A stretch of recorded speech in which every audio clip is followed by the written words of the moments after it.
Playback singer Suchitra அவங்களை பத்தி நல்லா தெரியும். ரீசெண்டா ஒரு யூடியூப் சேனல்ல கூட அவங்க இன்டர்வியூ ஒன்னு கொடுத்திருக்காங்க. லைக் ஐஸ்வர்யா தனுஷ் வந்து ஒரு நல்ல அம்மா இல்ல, but Dhanush is a better father அப்படின்னு சொல்லிட்டு ஸோ கொஞ்சம் அவங்களோட பர்சனல் லைஃப்ல இன்டர்ஃபியர் பண்ணி பேசின மாதிரி இருந்தது. ஏன் அப்படி? அவங்கள தான் கொஞ்சம் செக்ஸியான மாதிரி எல்லாம் கூட பேசுவாங்க, பார்க்கறதுக்கு கொஞ்சம் நல்லா இருப்பாங்க. இல்ல அது அவங்களே அவங்களோட முதல் கணவரை பத்தியுமே தரைகுறைவா பேசுறாங்கன்னா அவர் ஒரு ஓரின சேர்க்கையாளர், தனுஷோட சேர்த்து வச்சு பேசுறாங்க. ஸோ அதெல்லாம் வந்து கொஞ்சம் அவங்களுக்கு இருக்கிற சங்கடத்தை வந்து வெளில சொல்லுங்க.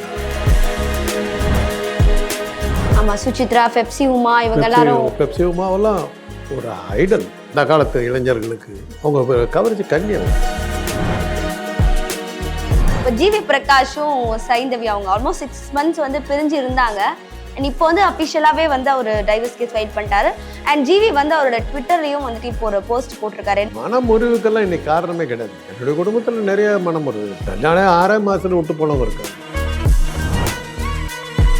எல்லா நடிகைகள் பத்தின அந்தரங்கங்களை சொல்றதுக்குன்னே யூடியூப்ல வந்து நிறைய பேர் இருக்காங்க. பைல்வான் ரங்கநாதன் சார் தான். ஸோ அவரையே வந்துட்டு சுசித்ரா என்ன சொன்னாங்கன்னா, அவரை நான் நேரா பார்த்தா வந்து கொலை பண்ணிடுவேன். ஆமா ஆமா, ஒரு பொது தளம் தானே, அதானே நான் சொல்றேன். பொறுப்பு துறப்பு போட்டு பொறுப்பு துறப்புங்கிறது உங்களை காப்பாத்திக்கிறது போடுறேன் மாட்டேன். அவங்க இல்ல, நீங்க சொல்ற கருத்துக்கள் வந்து அந்த ஊடகத்துக்கோ இது அந்த கேட்காதீங்க, நீங்க கேட்காதீங்க. உங்களுக்கு சம்பந்தம் இல்லை என்னத்துக்கு போடுறீங்க? பொறுப்பு தரப்புன்னு போடுறதே வந்து சால்ஜா, அதை ஏற்றுக்க முடியாது. 4 வருஷமா எனக்கு கிடைக்காத பப்ளிசிட்டியா இப்போ கூட தான் யாரோ ஒரு மியூசிக் டைரக்டரை பற்றி பேசுன்னு சொல்லி ஒரு அழகான வார்த்தைகள்ல என்ன விமர்சனம் பண்ணி. சரி, உங்களுக்கு தெரியாதவங்க யாராவது இருக்க முடியுமா? இப்படிதான் ஏற்றி விட்டுருங்க. இப்படி ஏற்றி விட்டு தான் என்ன மாதிரி ஆளுங்களுக்கு தலை போதை கண்டு குடிச்ச குரங்கு மாதிரி ஆகிடும். இல்ல, டாக்டர் காந்தராஜ் பேசினாலே உண்மையை தான் பேசுவாருன்னு சொல்லிட்டு கமெண்ட்ல போடுறாங்களே. உண்மைதான் பேசுவாருங்கிறது நானா கிரியேட் பண்ணி விட்டுருக்கேன். சரி, நீங்க வேற உண்மையை தான் பேசுவீங்கன்னா நாங்க அவ்வளவு தூரத்துல இருந்து வேற வந்து பேட்டி எடுக்கிறோம். உங்களுடைய நம்பிக்கை நான் எங்க எடுப்பேன்? போற எம்டி கிட்ட சொல்றேன். எனக்கு தெரிஞ்ச கதைகளை வந்து சுவாரஸ்யமா சொல்றாங்க.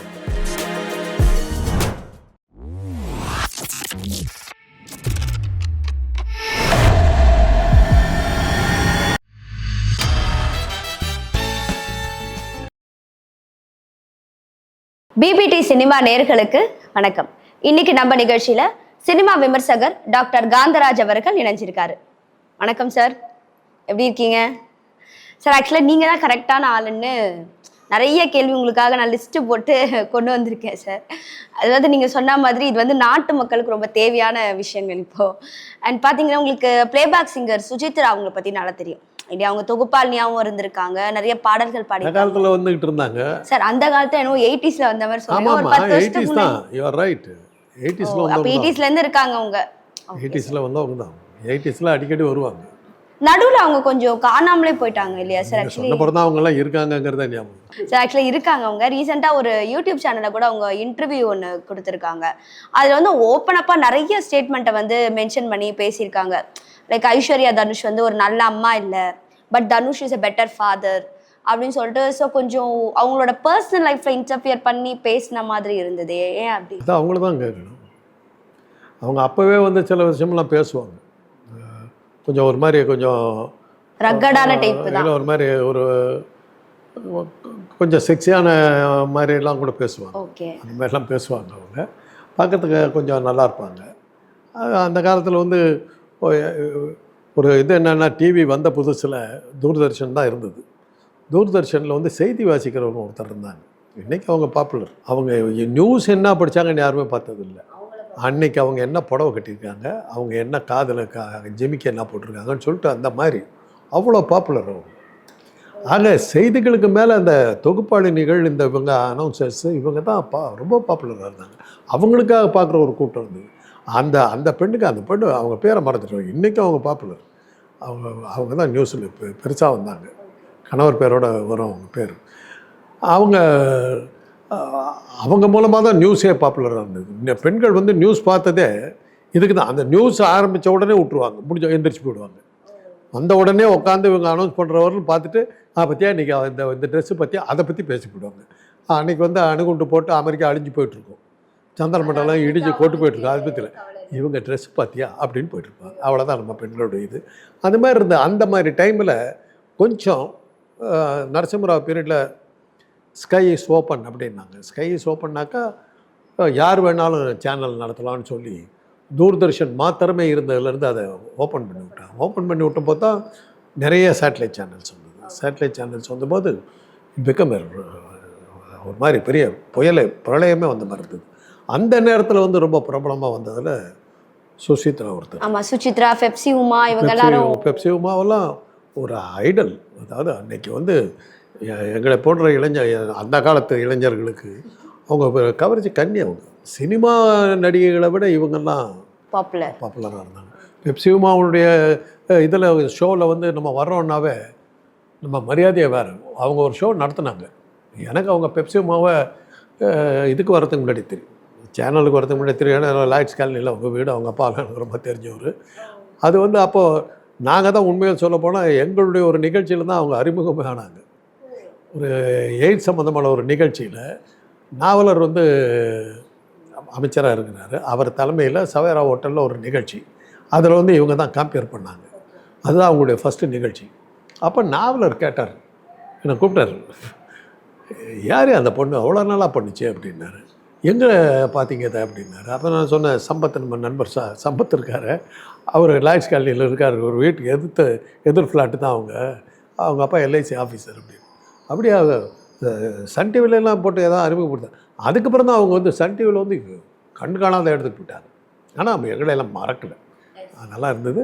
அவங்க ஒரு நிகழ்ச்சி ஒன்று நடத்தினாங்க, மருத்துவர்களை பற்றி ஒரு நிகழ்ச்சி நடத்தினாங்க. இது கமர்ஷியல் ஆகிறதா அப்படிங்கிற மாதிரி வச்சு பிரபல மருத்துவர்கள் நிறையா பேர்த்தில் அதில் என்னையும் சேர்த்து நடத்தினாங்க. அதில் எனக்கு மிகப்பெரிய அங்கீகாரம் கிடைச்சிது. அது பெப்சி உமா கொடுத்த ஒரு அங்கீகாரம் அது மாதிரி எனக்கெல்லாம் கொஞ்சம் டிவியில் இப்போ அதுக்கு முன்னாடியே தூர்தர்ஷன்லேயே எனக்கு அறிமுகம்லாம் இருந்தது. இருந்தாலும் பெப்சி உமாவுடைய ஷோவில் வந்தது எனக்கு கிடையாது. அது மாதிரி அவங்க தொகுப்பாளினிகளுக்கு பாப்புலராக இருந்த காலம். அந்த டைமில் சுசித்ரா வந்து அவங்களோட இருந்தவங்க. அதுக்கப்புறம் அவங்க இங்கே இப்போ நீங்கள் சொல்கிறத பார்த்தா அவங்க இன்னும் திரும்பி வரத்துக்கு முயற்சி பண்ணுறாங்கன்னு தெரியும். ஏன்னா அவங்க சொன்ன ஸ்டேட்மெண்ட்டை பற்றி எதை சார் நினைக்கிறீங்க? ஸ்டேட்மெண்ட்டெல்லாம் வந்து அம்மா ஏற்கனவே சொன்னது தான், பப்ளிசிட்டிக்காக. என்னுடைய கையை எப்படி நான் நீட்டலாம், என் கையை எவ்வளோ நீளதோ அவ்வளோ வரத்துக்கு நான் நீட்டலாம், அது உங்கள் மூக்கு மேலே படக்கூடாது, அவ்வளோதான். என் கை இவ்வளோ நீளமாக இருக்குது, அதுக்காக அவங்க மூக்கில் குத்துவேனாக்கா அவன் திருப்பி குத்துவான். நீ கையை எவ்வளோ வேணாலும் நீட்டிக்க, உன்னுடைய கை நீ எங்கே வேணாலும் நீட்டிக்க, அது ஏன் மூக்கு மேலே படக்கூடாது. அந்தரங்க வாழ்க்கை, உனக்கு ஒரு அந்தரங்க வாழ்க்கை இருக்குது, அதை அவங்க எடுத்து அசிங்கப்படுத்தினாங்க. அப்புறம் என்ன இருக்குது? இல்லை, அது அவங்களே அவங்களோட முதல் கணவரை பற்றியுமே தரைகுறைவாக பேசுகிறாங்கன்னா, அவர் ஒரு ஓரின சேர்க்கையாளர், தனுஷோட சேர்த்து வச்சு பேசுகிறாங்க. ஸோ அதெல்லாம் வந்து கொஞ்சம் அவங்களுக்கு இருக்கிற சங்கடத்தை வந்து வெளில சொல்லிக்கிறாங்க. அவங்க இந்த மீடியா வந்து எப்படி போயிடுதுன்னாக்கா, இந்த மாதிரி இதிலெல்லாம் என்னன்னாக்கா தன்னுடைய மன வக்கரங்களை வெளிக்கொட்டுற இடங்களாக மாறிட்டு வருது. எனக்கு இருக்குது ஆயிரக்கணக்கான கெட்ட எண்ணங்கள் இருக்குது. என் மனசில் இருக்கிற மாதிரியான கெட்ட எண்ணம் 80 வயசு வரலும் சேர்த்து வச்சு அத்தனை கெட்ட எண்ணமும் இருந்தால் அத்தனையும் கொட்டணும்னு நினைக்கிறேன். அந்த மனவக்கரத்தை கொட்டுற இடம் இல்லை. மக்களுக்கு தேவையான விஷயங்கள் சிலதை சொல்லணும், சில செய்திகளை சொல்லணும். நடிகர்கள் பற்றி கேட்குறீங்கன்னும் போது ஒரே அரசியலில் இந்த ஆள் அதை பண்ணான், அவன் இதை பண்ணான், இதை இவன் கவுத்து விட்டான், இவன் ஊழல் பண்ணிவிட்டான், இவன் அதை வாங்கி விட்டான், இவன் இதை பண்ணிவிட்டான், ரோடு ஆக்சிடென்ட்டில் அவன் செத்தான், இப்படியே கேட்டுக்கிட்டு இருக்கும்போது நமக்கு தெரிஞ்ச ஒரு பிரபலத்தை பற்றி ஒரு சில சுவாரஸ்யமான தகவல்களை சொன்னாக்க நல்லாயிருக்கு. பாசிட்டிவ் சைடில் சொல்லலாம். அது அவங்களுடைய கேவலமான பகுதி எல்லாத்துக்குமே இருண்ட பகுதி ஒன்றுன்னா, யாருக்குமே நீங்கள் முகத்தை நீங்கள் ஃபோட்டோ எடுத்து இப்படி எடுத்து நீங்கள் பிரிச்சிங்கன்னா, இப்படி சென்டரில் வச்சு இப்படி பிரிச்சுட்டு ரெண்டாக பிரித்து பாருங்கள். இந்த பகுதியே ரெண்டையும் வச்சு ஒன்றா சேர்த்து பாருங்கள், வேறு மூஞ்சி ஒன்று தெரியும். அதாவது மனுஷனுக்கு 2 முகங்கள் உண்டு. ஒரு முகத்தை தான் அவன் அடிக்கடி காட்டுறான், இன்னொரு முகத்தை வந்து சந்தர்ப்பம் வரும்போது தான் காட்டுறான். அப்போ தான் அந்த உண்மை முக வெடி வரும். அந்த காலத்தில் ஒரு படம் வந்தது, தட் கேட்டுன்னு ஒரு படம். அந்த பூனை அது என்ன கதைன்னா, ஒரு நெதர்லாந்து பட விழாவில் வந்தது. ஒரு பயங்கரமான பூனை. அந்த பூனை கண்ணை வந்து எப்பவுமே கட்டி வச்சுருப்பாங்க. அந்த கட்டை அவுத்தா அது யாரை பார்க்குதோ அவனுடைய ஒரிஜினல் இது தெரிஞ்சிடும், குணம் தெரிஞ்சிடும். அதுக்கு அவன் வந்து ப்ளூ நிறத்தில் இருந்தான்னா நல்லா இருக்கிறான். அவன் நிறம் மஞ்சளாக மாறிச்சுன்னா அவன் அயோக்கியத்தானாகிறான். அவன் சிவப்பாக மாறிச்சுன்னாக்கா அவன் கொலகாரனை போக போகிறான். அது மாதிரி காட்டி கொடுத்துரும். அவனுடைய மூடு என்னவாக இருக்குதுங்கிறத காட்டி கொடுத்துரும். அதனால் அந்த கண்ணை கட்டியே வச்சுருப்பாங்க. ஒரு பார்ட்டியில் கொண்டு போய் அந்த பூனையை வச்சு அந்த பூனை கண்ணை திறந்துருவாங்க. அதில் டான்ஸ் ஆடிக்கிட்டு இருக்கவெல்லாம் ஒரு சமயம் பார்த்தா சிவப்பாக இருப்பான், ஒரு சமயம் ப்ளூவாக இருப்பான், ஒரு சமயம் ரெட்டாக இருப்பான். ஆக மனிதர்களுக்கு நிமிஷத்துக்கு நிமிஷம் குணங்கள் மாறும் அப்படிங்கிறத அந்த படத்தில் காட்டுது. அது மாதிரி ஒரு மனுஷனுக்கு நல்ல ஆங்கிள் இருக்கும், அதே மனுஷனுக்கு ஒரு கெட்ட புத்தி இருக்கும். நல்லதை எடுத்து சொல்லணும், நல்லதை எடுத்து சொல்லணும். அவங்களுடைய அசிங்கமான பக்கத்தை சொல்லி அதில் காசு வரும் எனக்கு. ஏன்னா இன்றைக்கி நல்லதை சொல்கிறத விட அசிங்கத்தை சொல்கிறதுல தான் ஆர்வம் ஜாஸ்தி. அதனால் அதை சொல்லி நான் காசு சம்பாதிக்கலாம், அதை நம்ம பொழப்பாது. இப்போ எங்கள் தொழில் இருக்குது மட்டமான தொழில். ஏன் தெரியுமா? ஆரோக்கியமாக இருக்கிற மனுஷனையும் நாங்கள் பார்க்குறதில்ல, நோய் பிடிச்சவனை தான் பார்க்குறோம். அவன் ஆரோக்கியம் குறைவான பிறகு தான் பார்க்குறோம். அவனுக்கு மனக்குறைவா, உடல் குறைவா, என்ன குறைவா, அவன் எப்படிங்க இருக்கிறீங்க? நான் நல்லா இருக்கேன் சார்னா என் பழம் போச்சு. ஐம் ஆல்ரைட் சார் அப்படின்னா நான் எனக்கு தொழில் டாக்டருக்கு வேலையே இல்லை, தொழில் போச்சு. என்ன சார்னா நீ நம்ம காசு மனுஷனுடைய கஷ்டத்தை வந்து காசாக்குறவங்க நாங்கள். அந்த வகையில் பார்த்திங்கன்னா ஒரு வகையில் நாங்களும் ஒரு மோசமான தொழிலில் இருக்கவங்கன்னு சொல்ல முடியாது. ஆனால் அந்த குறையை தீர்க்கிறோம் நாங்கள். அந்த குறையை வளர்த்தலை, அந்த குறையை வச்சு பிழைக்கிறோம். ஆனால் அந்த குறையை நீக்கிறோம். அந்த வகையில் தான் நாங்கள் வந்து சேவை பண்ணுவோம். அது மாதிரி இருக்கணும் நம்முடைய நிகழ்ச்சிகள். என்னுடைய அழுக்க நீங்கள் சொல்கிறீங்க, அப்பா இப்படி இருக்கிற விட்டுடு, உனக்கு அது நல்லதில்லை அப்படி சொன்னீங்கன்னா எஸ். எல்லாத்துக்குமே ஒரு எண்ணத்துக்கு இவரை தூக்குறதுக்காக அவங்களே என் கவலைப்படுத்துறீங்க. சரி, இப்போ நீங்கள் அந்தரங்கம் அப்படின்னு சொல்லும் போது டைரெக்டாக ஒரு சிலரோட அந்தரங்கள், சிலருன்னே சொல்ல முடியாது, எல்லா நடிகைகள் பற்றின அந்தரங்கங்களை சொல்கிறதுக்குன்னே யூடியூப்பில் வந்து நிறைய பேர் இருக்காங்க. ஆனால் ரொம்ப பாப்புலர் பார்த்தீங்கன்னா பைல்வான் ரங்கநாதன் சார் தான். ஸோ அவரையே வந்துட்டு சுசித்ரா என்ன சொன்னாங்கன்னா, அவரை நான் நேராக பார்த்தா வந்து கொலை பண்ணிடுவேன், கத்தி எடுத்து குத்தி கொலை பண்ணிடுவேன் அப்படின்னு சொல்லிட்டு யூடியூப்பில் நீங்கள் சொன்ன மாதிரி நிறைய வன்முறைகள் பரவுதோ. ஆல்ரெடி அந்த ரெட்ஃபிக்ஸோட ஓனர் ஜெரால்ட் அவரையும் அரெஸ்ட் பண்ணியிருக்காங்க. அவர் ஒன்றும் இல்லை, அவருடைய சவுக்கு சங்கரோட விஷயத்தை வந்து அவரோட சேனலில் வந்து பப்ளிஷ் பண்ணார். ஸோ அப்படி பார்த்தா அப்போ நீங்களும் ஒரு கான்ட்ரவர்சியாக ஒன்று சொல்லுங்க, அப்போ உங்களே அரெஸ்ட் பண்ணுவாங்க, அப்போ கேள்வி கிட்ட என்ன அரெஸ்ட் பண்ணுவாங்க? இது ஒரு பொது தளம் தானே. அதானே நான் சொல்கிறேன். பொறுப்பு துறப்பு போட்டு என்னுடைய கையை நான் நீட்டுறேன், அது உங்கள் மூக்கு மேலே போடக்கூடாது. அதை தாண்டா யாராக இருந்தாலும் அடிக்கத்தான் செய்வோம்.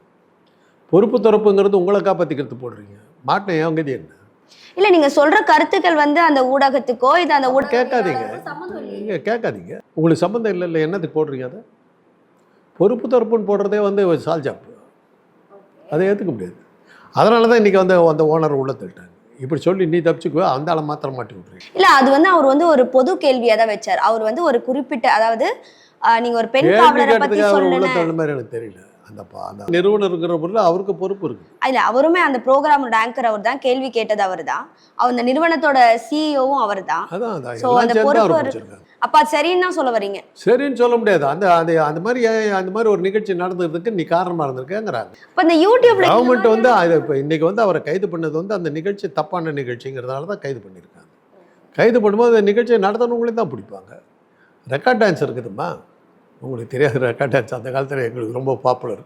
இன்றைக்கி ரெக்கார்ட் டான்ஸ் ஆடுறதுக்கு எங்கேயும் போக வேண்டியதில்லை, எல்லா சினிமாவிலும் கதாநாயகி ஆகிட்டு போயிட்டு இருக்கிறான். அது அந்த காலத்தில் அது எங்களுக்கு பெரிய விஷயம். அந்த ரெக்கார்ட் டான்ஸ் வந்து பேண்டு. அவங்க என்ன பண்ணுவாங்கன்னா, அந்த டக்குன்னு நாங்கள்லாம் படிக்கிற காலத்தில் எங்களுக்கு ரெக்கார்ட் டான்ஸுங்கிறது வெறி பிடிச்சி போவோம். அப்போ போய் மொதல் ரோவில் தான் உட்காரும். அவ்வளோ உட்காரோம் மனசில்.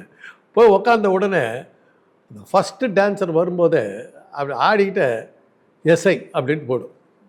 அப்படின்னாக்கா பின்னாடி சப் இன்ஸ்பெக்டர் உட்காந்துருக்காருன்னு அர்த்தம். அப்போயே தெரியும் பரதநாட்டியம் தான். அப்படியே எந்திரிச்சிடும், அப்படியே எந்திரிச்சு கட்டிக்கிட்டு போடுவோம். போலீஸ் இல்லைன்னாக்கா பூந்து விளையாட்டு போடுவாங்க. அப்போது பல சமயங்களில் வந்து ரெக்கார்ட் டான்ஸ் நடத்துகிறவங்களை கைது பண்ணாங்க, நடத்துகிறவங்களையும் கைது பண்ணாங்க.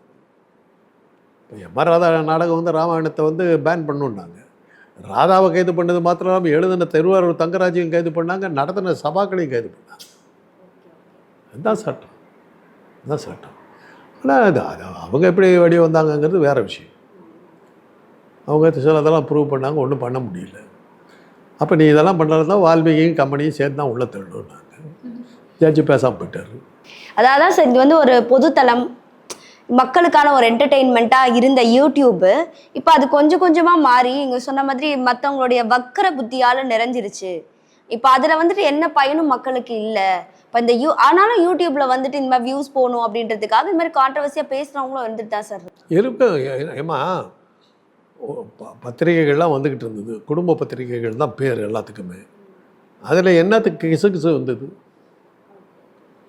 நடுப்பக்கத்துல ஒரு போஸ்ட் ஒன்று போட்டீங்க, என்னத்துக்கு அதெல்லாம் வந்தது? பிளிட்ஸ்ன்னு ஒரு பத்திரிக்கை வருமா ஹிந்தியில், இங்கிலீஷில், அதாவது நான் நார்த் இந்தியா, கராஞ்சான்னு ஒரு நடத்தினார். அவருடைய லாஸ்ட் பேஜ் ஆர்டிக்கிள் வந்து, கராஞ்சானுடைய லாஸ்ட் பேஜ் ஆர்டிக்கிள் வந்து இந்திய அரசியலே புரட்டி போடும். அப்பேற்பட்ட பயங்கரமான கட்டுரைகள். ஒவ்வொரு அரசியல்வாதியும் பார்த்து பயந்து நடுங்குவோம், கராஞ்சா என்ன எழுதிவிட்டாரோன்னு. அந்த அளவுக்கு பயங்கரமான அரசியலே புரட்டி போடக்கூடிய ஆர்டிக்கிள் வர்ற பேஜில் ஒரு கவர்ச்சி படம் போட்டு வச்சிருப்பார். எல்லா தரப்பு மக்களும் பார்க்கணுன்றதுக்காக அந்த கவர்ச்சி படத்தை பார்க்க போய் இதை படிப்பாங்க. அப்போ தான் வந்து ஒரு தடவை கரண்ட்டுன்னு ஒரு பத்திரிக்கை அவருக்கு எகென்ஸ்டாக, கராஞ்சாவுக்கு எகென்ஸ்டாக வந்தது. அவங்க அதான் போட்டாங்க, உன்னுடைய கட்டுரையை படிக்கிறதுக்காக நீ கவர்ச்சி படத்தை போடுறீங்க, நீ என்ன யோக்கியமானு கேட்டாங்க. அதுக்கப்புறம் அதை விட்டுட்டார் அவர். அது மாதிரி தான் மதர் இந்தியான்னு, ஃபில்ம் இந்தியான்னு ஒரு பத்திரிக்கை வந்தது, பேர் ஃபில்ம் இந்தியா. பாபுராவ் பட்டேலுங்கிறவர் கேள்வி பதிலுக்கு அவரை அடிச்சுக்கிறதுக்கு ஆளே கிடையாது அன்றைக்கி. அகில இந்திய அளவில் வந்து பாபுராவ் பட்டேலுடைய கேள்வி பதில்கள்லாம் பிரமாதமாக இருக்கும், அவ்வளோ கிண்டலும் கேலியுமாக இருக்கும். ரொம்ப நாள் வந்து ஒரு 10 வருஷத்தை 20 வருஷமாக நடத்திக்கிட்டு இருந்தார். Right magazine with wrong name தான் போட்டார். அப்புறம் இந்த ஃபில்ம் இந்தியாங்கிறத எடுத்துகிட்டு மதர் இந்தியான்னு மாற்றினார். மதர் இந்தியான்னு மாற்றி இந்த சினிமா செய்திகளே கம்ப்ளீட்டாக கேன்சல் பண்ணார். அது மாதிரிலாம் இருக்குது, எல்லா பத்திரிகைகளும் அது மாதிரி இருக்குது. கிசுகிசு நீங்கள் போடுறீங்க, ஒவ்வொரு பத்திரிகையிலையும் சினிமா செய்திகளை ஏன் போடுறீங்க? அப்போ தான் ஒரு 2 கவர்ச்சி படம் உள்ளே போட முடியும். அந்த கவர்ச்சிக்காக இப்போ என்ன மாதிரி கிழமை வந்து தலையங்கத்தை படிச்சுட்டு போவான், பெண்கள் வந்து கதையெல்லாம் படிச்சுட்டு போவாங்க, இளைஞர்கள் வந்து பார்க்கணுன்னு நினச்சாக்க 2 கவர்ச்சி படம் இருக்கணும், டு சாட்டிஸ்ஃபை ஆல் பீப்புள். அந்த கவர்ச்சி படத்திலையும் கொஞ்சம் கண்ணியமாக இருக்கணும். ஒரு சமயம் ஒரு விஷயத்து மக்களுக்கு நல்லது சொல்லணும் அப்படின்னால அந்த இடத்துல ஒரு நல்லது சொல்லணுங்கிறது இல்லை, கெடுக்காதீங்கிறது தான். நல்லதுங்கிறது ஒன்று இல்லவே இல்லை. நல்லதுங்கிறது நான் நினைக்கிறது தான். எனக்கு நல்லதுன்னு நினைக்கிறது உங்களுக்கு அது கெடுதலாக இருக்குது. நான் பண்ணுற அந்த செயல் வந்து முழுக்க உங்களுக்கு கெடுதலாக இருக்குது. ஆனால் எனக்கு அது நல்லது, என்னுடைய ஆங்கிள் அது ரைட்டு, உங்களுடைய ஆங்கிள் அது தப்பு. ஸோ எதையுமே நம்ம ஜஸ்டிஃபை பண்ண முடியாது. Nothing can be justified. எதையுமே நியாயப்படுத்த முடியாது, எதையுமே கொடூரப்படுத்த முடியாது. கொலைகாரனுடைய ஆங்கிளில் வந்து அவன் ஏன் கொலை பண்ணாங்கிறதுக்கு ஒரு நியாயமான காரணம் இருக்கும். அதுதான் நீதிமன்றத்தில் கேட்குறாங்க. அதுதான் அதை பார்க்கும்போது தான் இந்த காரணத்துக்காக கொலை பண்ணாருங்க, அந்த கொலைக்கு நியாயம் கற்பிச்சிடறான். சார் அப்படின்னா கூட நீங்கள் சொன்னது எல்லாமே கரெக்டு தான், அது வந்து அவருடைய கருத்து நம்ம எடுத்துக்கலாம். இப்போ சவுக்கு சங்கர் பேசும்போது கூட அவர் சொன்ன கருத்துக்கள், அதாவது பெண் காவலர்களை பற்றி சொன்னது தப்பு தான், தகார வார்த்தையில யூஸ் பண்ணது எல்லாமே தப்பு தான். பட் அதுக்காக நிறைய வழக்குகள் அவர் மேலே போட்டு குண்டாஸ் வரைக்கும் கொண்டு போயிருக்காங்களே, அந்த அளவுக்கு வன்மமும் இருக்கு இல்லையா? இருக்குது, இல்லைன்னு சொல்லலை. அவரை கண்டு 2 வகையில் பாயிண்ட்டாக எடுக்கலாம். சவுக்கு சங்கர் ஒரு பப்ளிசிட்டிக்காக இந்த ஸ்டண்ட் அடிச்சிருக்காருங்கிற ஏன்னா நடுவதில் அவருடைய இதுக்கெல்லாம் கொஞ்சம் பெரிய வரவேற்புகள்லாம் குறைஞ்சிக்கிட்டே போக ஆரம்பிச்சிது. ஏன்னா நிறையா யூடியூபர்கள் வந்துட்டாங்க, 10ஓட 11 மாதிரி ஆகிப்போயிட்டார். அதனால் அவர் வந்து ஒரு சென்சேஷனை கிரியேட் பண்ணுறதுக்காக இந்த செய்தியை போட்டிருக்காரு. போட்டு இன்றைக்கி சவுக்கு சங்கர்ன்ற பேர் எல்லா இடத்துலையும் அடிபட ஆரம்பிச்சிருச்சு. இல்லை, இதை வச்சுட்டு அவர் வெளியே வந்தார்னா மறுபடியும் பிக்கப் பண்ணிக்கிறதுக்கு அது ஒரு வசதி. இதுக்கப்புறம் நான் வந்து அந்த மாதிரி யாரையும் தரகுறவா பேசி வீடியோ போட மாட்டேன் அப்படின்ற மாதிரி அவரோட வக்கீல் வந்து இன்றைக்கி அதெல்லாம் சொல்லுவார். அதெல்லாம் வேறு. இன்றைக்கி அவரை பற்றி பேச ஆரம்பிச்சிட்டிங்க. இன்றைக்கி அவர் பாப்புலர் ஆகிட்டார். காணாமல் போயிருந்தவர் திரும்பி புதைக்கப்பட்டவர் புத்துயிர் பெற்றிருக்கிறார். இந்த அரஸ்டே அவருக்கு ஒரு விளம்பரம், அந்த விளம்பரத்துக்காக தான் போனார். அது இன்றைக்கி பாருங்கள், இன்றைக்கி வந்து இந்தியாவினுடைய மிகப்பெரிய விஷயமே வந்து இன்றைக்கி அதுதானே. 4ஆம் தேதி எலெக்ஷன் ரிசல்ட் வந்தால் கூட நீங்கள் யாருக்கு அவ்வளோ சவுக்கு சங்கர் என்னாருங்க தான் பார்க்குற அளவுக்கு நீங்கள் எல்லாம் போயிருக்கிறீங்க. யார் பிரதமர் ஆனாலும் பரவாயில்ல, ஹூ கேர்ஸ், அது அவனாக வந்துட்டு போகிறான். சவுக்கு சங்கருக்கு என்னாச்சு, அந்த அளவுக்கு போயிட்டீங்கல்ல. அது அவருக்கு தேவைப்பட்ட பப்ளிசிட்டி கிடச்சிச்சு. முன்ன பின்ன நமக்கு யாருன்னே தெரியாது அந்த ஓனர், அவரையும் தேர்த்து பாப்புலர் ஆகிக்கிறீங்க. இது ஒரு பாப்புலாரிட்டி, அவ்வளோதான். இப்போ எனக்கு இருக்குது இல்லை, என்னை அவனுக்கு தெரியும். இத்தனை வருஷமாக வாழ்ந்துக்கிட்டு இருந்தேன், இந்த 4 வருஷமாக எனக்கு கிடைக்காத பப்ளிசிட்டியாக இந்த இப்போ கூட தான் யாரோ ஒரு மியூசிக் டைரக்டரை பற்றி பேசுன்னு சொல்லி ஒரு அழகான வார்த்தைகளில் என்ன விமர்சனம் பண்ணியிருக்காங்க. சரி, உங்களுக்கு தெரியாதவங்க யாராவது இருக்க முடியும்? இப்படி தான் ஏற்றி விட்டுருங்க. இப்படி ஏற்றி விட்டு தான் என்ன மாதிரி ஆளுங்களுக்கு தலை போதை நான் கண்டு குடிச்ச குரங்கு மாதிரி ஆகிடுறோம். இல்லை, டாக்டர் காந்தராஜ் பேசினாலே உண்மையை தான் பேசுவாருன்னு சொல்லிட்டு கமெண்ட்ல போடுறாங்களே. உண்மை தான் பேசுவாருங்கிறது நானாக க்ரியேட் பண்ணி விட்டுருக்கேன். சார் நீங்க வேற உண்மையை தான் பேசுவீங்கன்னு நாங்க அவ்வளவு தூரத்துல இருந்து வேற வந்து பேட்டி எடுக்கிறோம். இது உங்களுடைய நம்பிக்கை நான் எங்க எடுப்பேன். இப்ப போற எம்டி கிட்ட சொல்றேன். எனக்கு தெரிஞ்ச கதைகளை வந்து சுவாரஸ்யமாக சொல்கிறேன், அவ்வளோதான். சார் ஆக்சுவலாக வந்து அதான் உங்களுக்கு நிறைய அந்த சினிமா ஞானம்ன்றது ஃபர்ஸ்ட்லேருந்தே இருக்குது சார். ஆக்சுவலாக நான் முன்னாடி உங்ககிட்ட கேட்டிருந்தேன் ஐஸ்வர்யா தான் விஷயம் அதோட விவாகரத்து மேட்ரு பற்றி. இப்போ தொடர்ந்து உங்களுக்கு கேட்கறதுக்காக அந்த டைவர்ஸ் கேஸ் எல்லாம் லைனாக ஃபைட் பண்ணுறாங்களா என்னன்னு தெரியல. இப்போ ஜிவி பிரகாஷும் சைந்தவி அவங்க ஆல்மோஸ்ட் 6 months வந்து பிரிஞ்சு இருந்தாங்க. அண்ட் இப்போ வந்து அஃபிஷியலாகவே வந்து அவர் டைவர்ஸ் கேஸ் ஃபைட் பண்ணிட்டாரு. அண்ட் ஜிவி வந்து அவரோட ட்விட்டர்லையும் வந்துட்டு இப்போ ஒரு போஸ்ட் போட்டிருக்காரு. என்னன்னா, நாங்கள் எங்களோட மென்டல் ஹெல்த்துக்காக 2 பேரும் பிரிஞ்சு வாழ்ந்து இப்போ டைவர்ஸ் பண்ணி மொத்தமாக பிரிகிற முடிவுக்கு வந்துட்டோம்.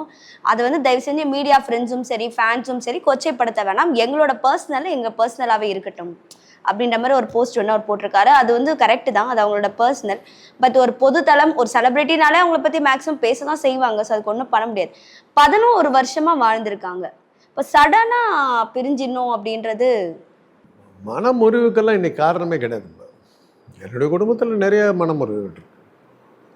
கல்யாணம் 6 மாதத்தில் விட்டு போனவங்க இருக்காங்க. இல்லை சார், நார்மலான மக்கள் வந்து இவ்வளோ சீக்கிரம் விவாகரத்து பண்ணுவாங்களான்றது கிடையாது. ஒரு இந்தியாவில் வந்து அஃபிஷியல் விவாகரத்துக்கள் ரொம்ப குறைச்சல். எல்லா காலத்திலுமே விவாகரத்து வந்து தள்ளி வச்சிருவாங்க. வேண்டாம் அப்படின்னு சொல்லி ஒதுக்கி வச்சு சாதாரண மக்களும் விவாகரத்து நிறையா இருந்தது. 2ஆம் பொண்டாட்டி கட்டிக்கிற போதே பொண்டாட்டி ஓரம் கட்டிடுவாங்க. ஏம்மா கிருஷ்ண பரமாத்மா கதை கேட்டது இல்லையா? சத்யபாமா வந்து கட்டிக்கிறா, பின்னாடியே ருக்மணியும் கட்டிக்கிறான். கட்டிக்கிட்டா எந்நேரமும் ருக்மணி மேலே கொஞ்சம் கிக்கு ஜாஸ்தி கிருஷ்ணனுக்கு. பாரிஜாத மலரை எடுத்துகிட்டு வரான், மரத்தை எடுத்துகிட்டு வந்து காமி சத்யபாமா கதை வைத்திரவாயின்னு அந்த பாட்டெல்லாம் ரொம்ப ஃபேமஸ். அந்த பாட்டை பாடி இது பண்ண ஒன்று என்ன சொர்க்கத்திலிருந்து பாரிஜாத மரத்தை கொண்டு வந்திருக்கிறேன்னு அதை கொண்டு போய் நடுறான். எது வீட்டு காம்பவுண்ட் ஓரத்தில். அது நல்லா வளருது. மரம் வளைஞ்சி ருக்மணி வீட்டுக்குள்ளே போயிடுது. மரம் சத்யபாமா கிட்ட, மலர் ருக்மணிக்கிட்ட. அவர் ருக்மணி வந்து மரம் அங்கே மலர் இங்கே டான்ஸ் ஆடிட்டு அந்த பூவை பறிச்சுக்கிட்டு போவாள். ஆக சத்யபாமாவை ஏமாற்றி இப்போ ருக்மணியோட வாழ்ந்தவர் நமக்கு ஒரு கடவுள்.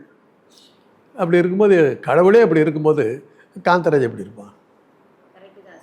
இப்போ அவங்களோட வந்து மன ஒத்து போலன்னா பிரியறதுக்கு வாய்ப்புகள் இருக்குன்னு இன்றைக்கு அதை சொல்ல வந்தது என்னன்னா, ஒரு காலத்தில் பெண்களை வந்து நம்ம வந்து ஒரு போகப் பொருளாக தான் வச்சிருக்கோம்.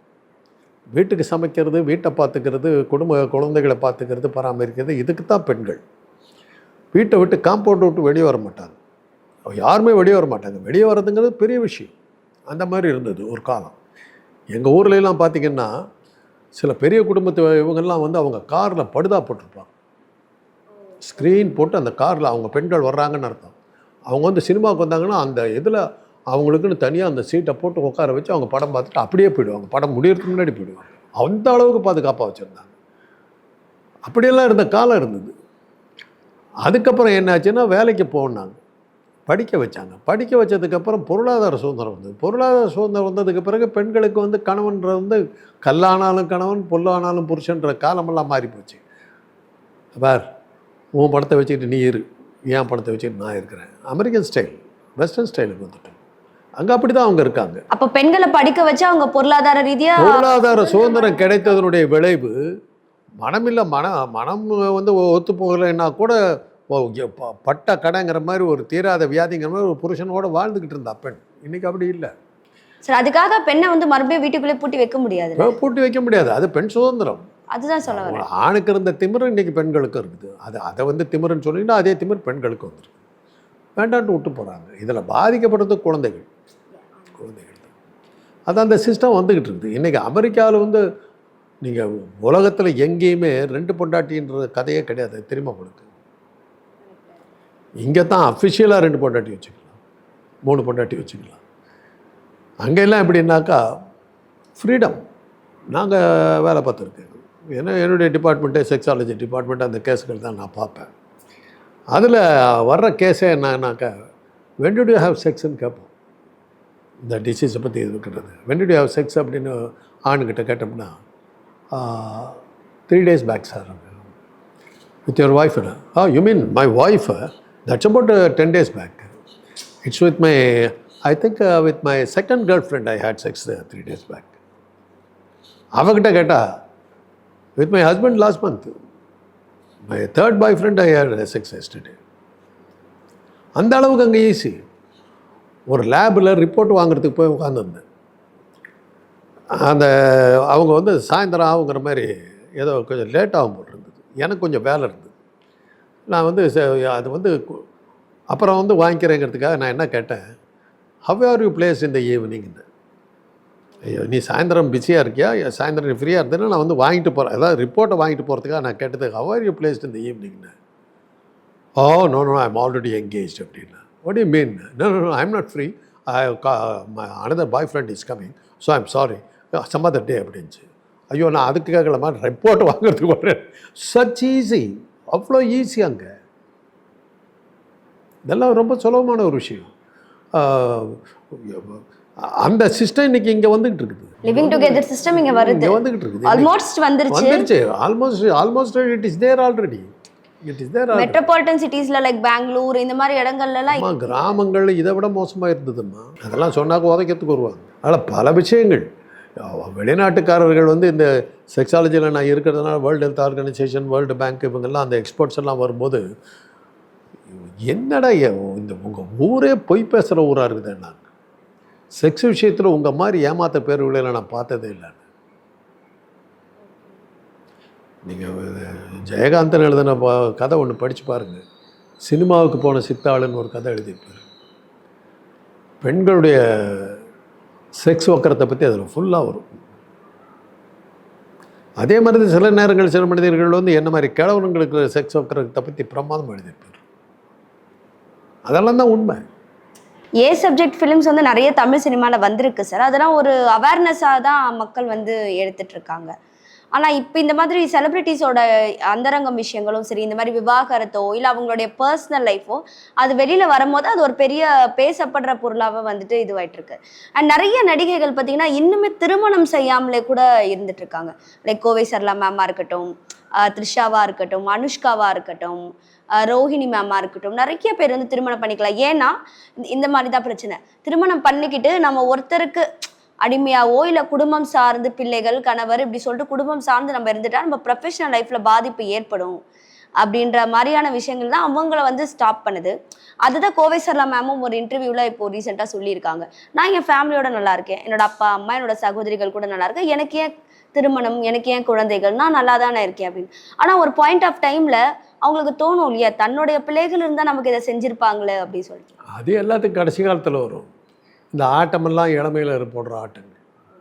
இளமை ஒரு வானவில், 7 வண்ணங்கள் அழகாக இருக்கும், இருக்கிறது கொஞ்சம் நேரம் தானே. அதை நம்ம புரிஞ்சுக்கிறது இல்லை.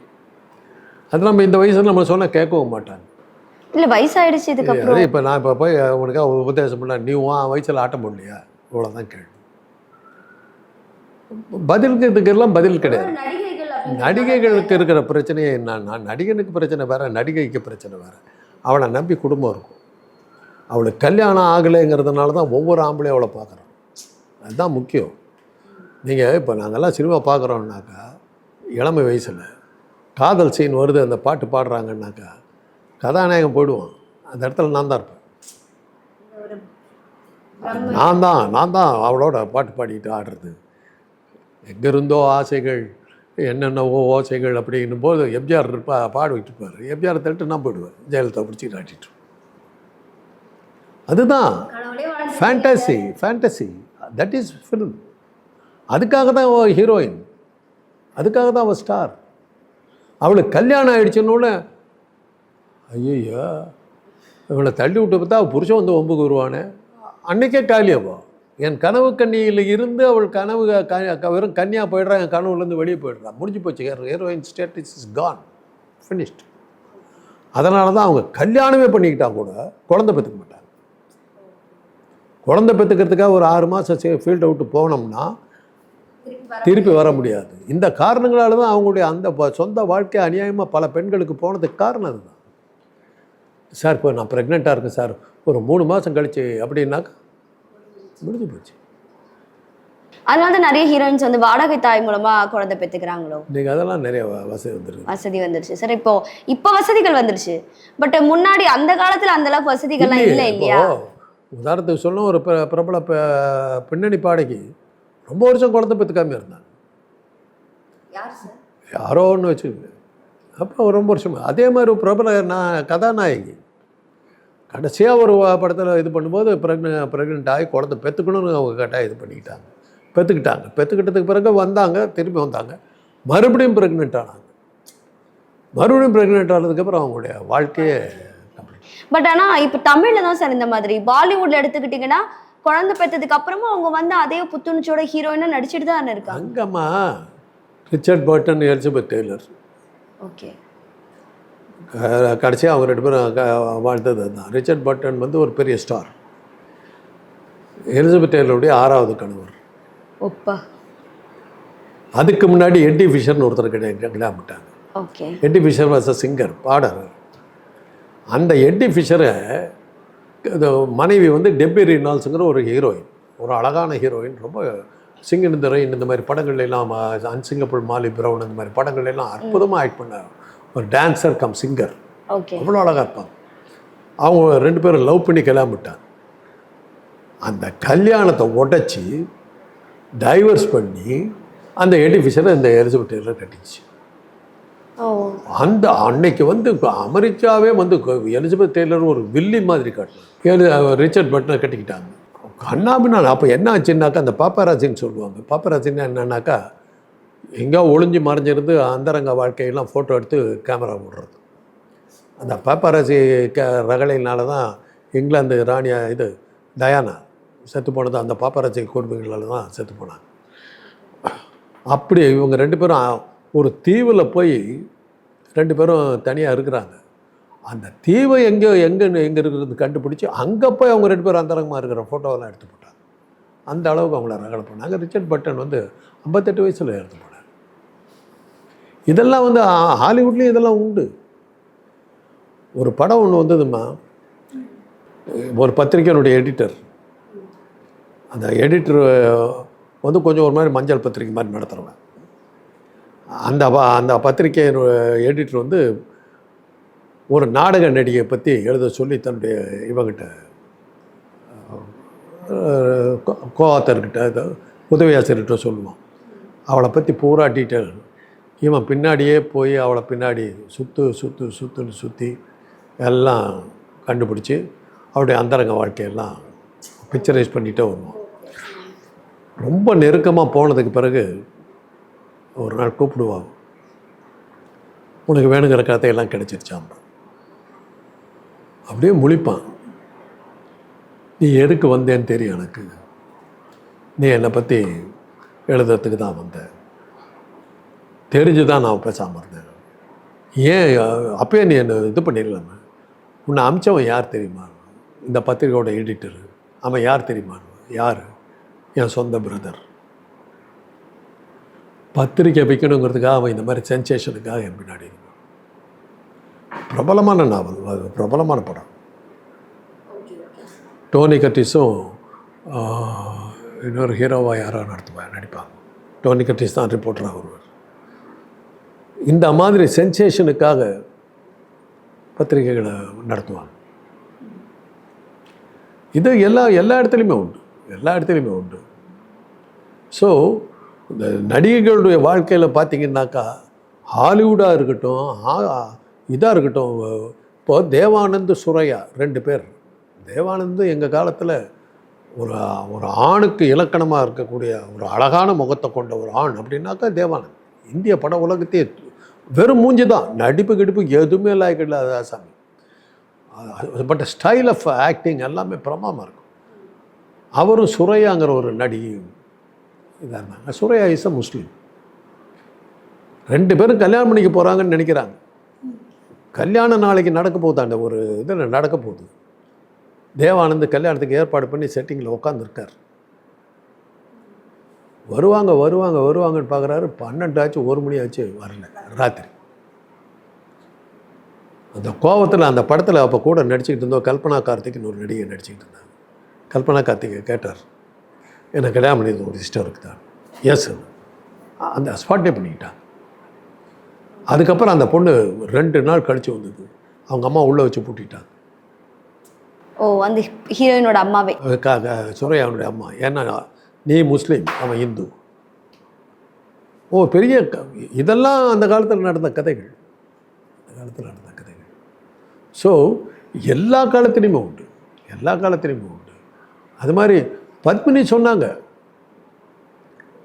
சிவாஜியை கல்யாணம் பண்ணிக்கிற மூடில் அவங்க இருந்தாங்க. ஆனந்தவுடன் பேட்டியில் சொல்கிறாங்க, அவங்க தேவர் கள்ளர், நாங்கள் நாயர், எப்படி கட்டிக்க முடியும் அப்படின்னா. இது எல்லா காலத்துலையுமே உண்டு. சில நடிகைகள் வந்து அப்படி, ஆனால் எல்லாத்துக்கும் மிஞ்சி போச்சுன்னா இப்போ ஜெமினி கணேசன் வந்து சாவித்திரிக்கு கல்யாணம் பண்ணி கொடுத்தா போச்சு. ஏபிஎம் ராஜன் வந்து புஷ்பலதாவை கட்டிக்கிற மாதிரி ஆச்சு. அது மாதிரி பல நடிகர்கள் தவிர்க்க முடியாத காரணங்கள் கல்யாணம் பண்ணுறது உண்டு. அந்த கல்யாணங்கள்லாம் என்ன ஆச்சுங்கிறது அடுத்த கேள்வி. இப்பயே நிறைய ஹீரோயின்ஸ், தனுஷ் நயன்தாராவோட, சிம்பு நயன்தாராவுடைய லவ் ஃபேக்டர் போச்சு சார். இது மாதிரி நிறைய லவ் ஃபேக்டர்ஸ் வந்து இருந்துட்டு தான் இருக்கு. இன்னைக்கு வந்து லிவிங் டுகெதர்லாம் வந்துருச்சு. அதனால இன்னைக்கு அந்த கதைகள்லாம் ஒரு பெரிய விஷயம். கரெக்டு தான் சார். ஸோ அதே மாதிரி ஹீரோயின்ஸ்னு எடுத்துக்கிட்டா அவங்களுக்குள்ள நிறைய ப்ளஸ் அண்ட் மைனஸஸ் இருக்குது. ஆனால் அவங்களுடைய ப்ளஸ் அண்ட் மைனஸ் எல்லாமே அவங்களுடைய ரியல் லைஃப்பில் தான் வந்துட்டு ரொம்பவே பாதிக்குது. த்ரிஷா பார்த்துட்டிங்கன்னா ஆல்மோஸ்ட் அவங்க வந்துட்டு 40+ ஆயிட்டாங்க. கனவு கண்ணி 20 வருஷமா ஹீரோயினா இருக்கிறாங்க. இந்த எல்லா விஷயங்கள் இருந்தும் அவங்களுக்கு 2 முறை திருமணம் நடைபெறதா இருந்துமே அவங்களுக்கு வந்துட்டு திருமணம் வந்து தடைப்பட்டிருக்கு. என்னுடைய அளவுக்கு அழகா நீ இல்லைங்கிறது த்ரிஷா நினைக்கிறது பொதுவாகவே. ஓகே, என்னுடைய பர்சனாலிட்டிக்கு நீ லாய்க்கு இல்லை. அப்போ ஏதோ ஒரு ஹீரோவே கல்யாணம் பண்ணிக்கலாமே. அது அப்புறம் என்ன ஆகுது, அந்த கட்டிக்கிறவன் என்ன ஆகிறான், இவளை கட்டிக்கிட்டா இவ பின்னாடி தான் நான் போக வேண்டியிருக்குன்னு நான் எப்படிற நம்ம வாழ்க்கை என்ன வருது அப்படிங்கிற யோசனை வரும்போது பையன் சுதாரிச்சார். இப்போ எங்கள் மாதிரி ஆட்கள்லாம் நாங்கள்லாம் ஏன் பயந்தோம்? மெடிக்கல் காலேஜில் லவ் பண்ணியிருக்கலாம். நல்லா ஃபெயிலாக படித்தவன், எவ்வளோ பெண்களோட பல பேட்சை முடிச்சுட்டு தான் வந்தேன் நான். சேர்ந்தது ஒரு பேட்ச், வெளியில் வந்து ஒரு பேட்ச்சு. அத்தனை பெண்களையும் யாரையும் லவ் பண்ணியிருக்கலாம். ஏன் பண்ணல? பயம் இல்லை, அவளுக்கு ப்ராக்டிஸ் நல்லா வரும், அவள் பெரிய டாக்டர் ஆகிடுவான், நம்ம அட்ரஸ்லாம் போடுவோம். அந்த இன்ஃபீரியாரிட்டி காம்ப்ளெக்ஸால் தான் கெட்டியே போய்க்கல. ஏன்னா என்னுடைய வாழ்க்கையில் நடந்த ஒரு சம்பவம் என்னென்னா, ஒரு பொண்ணுக்கிட்ட போய் ஓவராக கலாட்டம் பண்ணிட்டேன். சும்மா கிண்டல் பண்ணிகிட்டே இருந்தார். டக்குன்னு இந்த பொண்ணு நின்று, சரி I love you, what you are going to டூன்னா, கை கால் எல்லாம் ஆடி நடுங்கி நாக்கெல்லாம் உழந்துருச்சு. அவன் 15 என் ஃப்ரெண்டு கூட இருந்தான். போயிடலாமா 2 பேரும் தலை வரைக்கும் ஓடணுங்க அன்னைக்கு. அதுக்கப்புறம் அந்த பெண்ணு ரோட்டில் அந்த பக்கம் வரான்னு இந்த பக்கம் போயிடும். அவன் லவ் யூன்னு சொல்லிட்டான்னு என்ன பண்ணுறது?